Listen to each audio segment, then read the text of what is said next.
राज्यामध्ये एक शेतकऱ्यांना चांगल्या प्रकारचं मार्गदर्शन व्हावं आणि शेतकऱ्यांना कुठल्याही सल्ल्याची अडचण असू नये किंवा सरकारच्या, राज्य सरकारच्या, केंद्र सरकारच्या योजनेचा लाभ माझ्या शेतकऱ्यांच्या बांधावरती पोहोचावा यासाठी आमचा कृषी विभाग काम करतोय.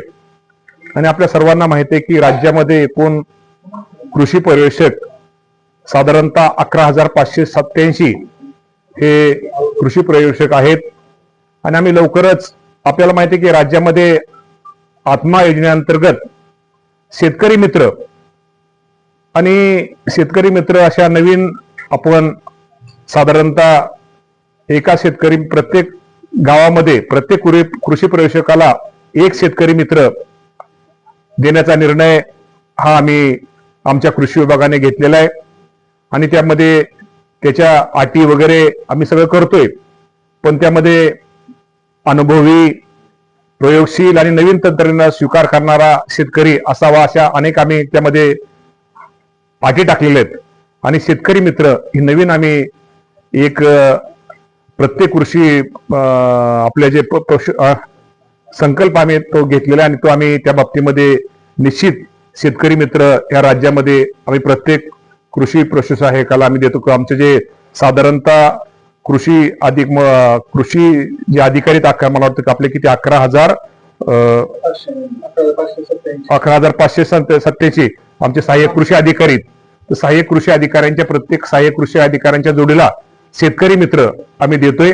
आणि साधारणतः त्यांना 18,000 रुपये वर्षाला, म्हणजे त्यामध्ये ते 3 महिन्यामध्ये त्याला आम्ही त्याप्रमाणे त्याला मानधन आम्ही निश्चित प्रकारे त्याला हे मानधन वर्षातून 4 टप्प्यामध्ये आपण त्यांना देतोय.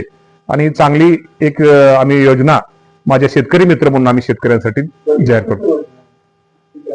ह्या महिन्यापासून पुढच्या आपण कुठला 1 जून क्रायटेरिया, त्याचं वय 40 पेक्षा जास्त नसावं, 30% महिलांना आपण त्यामध्ये प्राधान्य देतोय, संवाद कौशल्य उत्तम असावं, समाजसेवेची वृत्ती असावी, सोशल मीडिया हाताळण्याचे किमान ज्ञान असणं गरजेचं आहे. त्यामुळं त्यांनी किमान माध्यमिक, उच्च माध्यमिक शिक्षण, कृषी पदविका, पदवीधारक, शेतीनिष्ठ पुरस्कार प्राप्त असल्याचं त्यांना प्राधान्य दिलं जाईल. शेतकऱ्यांमधून घ्या, शेतकरी मित्रच घेणार आपण त्याला.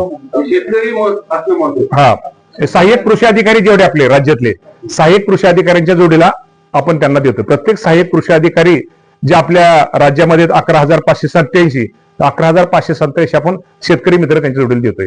भरती कशी होणार, शासकीय पद्धतीने की डायरेक्ट नेमणूक जिल्हा स्तरावरती निवड होईल?